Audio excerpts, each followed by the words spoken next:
National parks தேசிய பூங்காக்களை பத்தி ஒரு சின்ன இன்ஃபர்மேஷன் பார்ப்போமா. நம்ம பொதுவா நினைச்சிட்டு இருப்போம் சென்ட்ரல் கவர்மெண்ட் தான் நேஷனல் பார்க்ஸ் அனௌன்ஸ் பண்ணுவாங்க, அதாவது மத்திய அரசாங்கம் தான் தேசிய பூங்காக்களை அனௌன்ஸ் பண்ணுவாங்க நம்ம நினைப்போம். அதுதான் கிடையாது. நேஷனல் பார்க்கும் சரி, வைல்ட் லைஃப் சாங்சுரி சரி, அதாவது தேசிய பூங்காவும் சரி, வனவிலங்கு சரணாலயம் சரி, ரெண்டுத்தையுமே ஒரு ஸ்டேட் கவர்மெண்ட் தான் அனௌன்ஸ் பண்ணுவாங்க, அதாவது மாநில அரசாங்கம் தான் அனௌன்ஸ் பண்ணும். இதை நீங்க ஞாபகம் வச்சுக்கணும். Other information, Jim Corbett national park, அதாவது உத்தரகாண்ட்ல இருக்கக்கூடிய ஜிம் கார்பெட் தேசிய பூங்கா தான் நம்ம பழமையானது, இந்தியாவிலேயே பழமையான தேசிய பூங்கா ஞாபகம் வச்சுக்கணும். அதே மாதிரி அதிகமான தேசிய பூங்கா இருக்கக்கூடிய மாநிலம் எது அப்படின்னா அது மத்திய பிரதேஷ், ஞாபகம் வச்சுக்கோங்க. அதே மாதிரி நம்ம இந்தியாவில் ஒரு ஸ்டேட்ல நேஷனல் பார்க்கே கிடையாது, தேசிய பூங்காவே இல்லாத மாநிலம் எதுன்னு தெரிஞ்சுச்சுன்னா கமெண்ட்ல சொல்லுங்க, நானும் ஆன்சரை பின் பண்றேன்.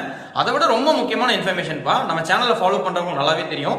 மந்த் எண்ட் ஆச்சுனாலே நம்ம இன்ஸ்டியூட்ல எந்த கோர்ஸ் ஜாயின் பண்றதுனாலும் டபுள் வேலிடிட்டி அப்படின்றத கொடுப்பாங்க. ஸோ அந்த டபுள் வேலிடிட்டி 2 வருஷம் நீங்க யூஸ் பண்ணிக்கிறதுனா இந்த கோடை யூஸ் பண்ணிக்கோங்க. முக்கியமா NTPC பேட்ச்க்கு இருக்கு, செக் பண்ணி பாருங்க.